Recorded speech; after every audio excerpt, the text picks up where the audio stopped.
Côte d'Ivoire Export, société d'État, partenaire de la compagnie française d'assurance crédit, COFAS. L'État, à travers sa structure de promotion des exportations, transfère ainsi le financement des PME d'exportation à son partenaire spécialisé, lui, dans le crédit assurance. Le partenariat avec COFAS nous permet d'avoir accès à une database mondiale d'informations spécifique sur les entreprises potentielles partenaires des entreprises ivoiriennes et pouvoir s'assurer que lorsqu'il y a un engagement commercial avec ces entreprises-là, que les entreprises ivoiriennes sont protégées. Ce partenariat a pour vocation à accompagner le développement des entreprises ivoiriennes à l'export. De quelle manière ? En proposant une offre d'assurance crédit, donc assurance contre les impayés, et en proposant également la mise à disposition d'informations. Désormais, l'État, à travers la structure de crédit assurance, assure au moyen d'un contrat les activités d'exportation de ces PME. En cas de survenance d'un risque, notamment la détérioration des produits, le non-paiement de la PME d'exportation par son partenaire étranger, la structure de crédit assurance prend la relève et indemnise la PME d'exportation. En plus de cela, elles peuvent utiliser ces garanties-là pour se faire financer par les banques locales. L'environnement des exportations, la structuration idéale des PME expliquée aux chefs d'entreprise, un renforcement des capacités pour assurer la performance des PME et accroître le volume des exportations.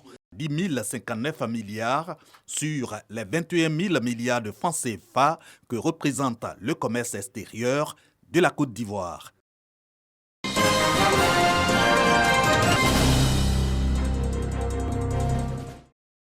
La paix et la cohésion sociale sont au cœur de la vision des cadres de la région de Lagnébi-Tiassa.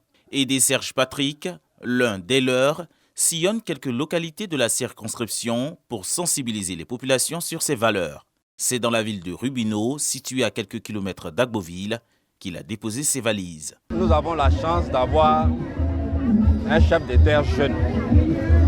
C'est à ce titre que je suis venu le soutenir pour qu'il puisse passer le relais au moment venu aussi à un jeune qui apprendra à ses côtés.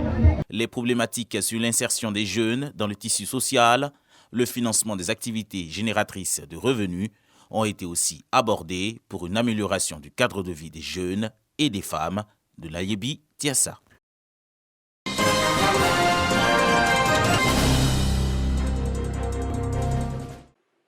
Plusieurs jeunes sont instruits sur les valeurs de la démocratie à la préfecture de Daloa, région du Haut-Sassandra. Après cette région, les populations de Bonon, dans la Maraoué, ont elles aussi été sensibilisées sur les valeurs d'unité, de paix et de quiétude sociale. Des rencontres qui s'inscrivent dans le cadre du lancement de la campagne de sensibilisation des populations pour des élections apaisées en Côte d'Ivoire.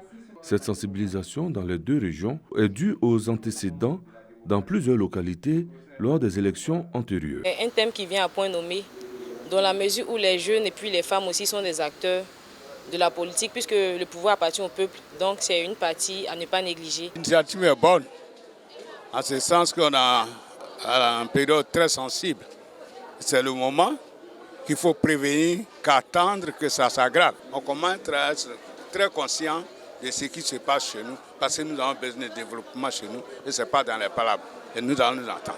Cette initiative du ministère de la Réconciliation et de la Cohésion nationale, à travers sa direction du suivi, évaluation et de la promotion de la démocratie, vise à prévenir les conflits préélectoraux, électoraux ou post-électoraux. Le ministère de la Réconciliation souhaite que ces élections puissent se dérouler sous de bons auspices, puissent se faire de façon pacifique, parce que la paix est un élément indispensable en fait pour ce pays.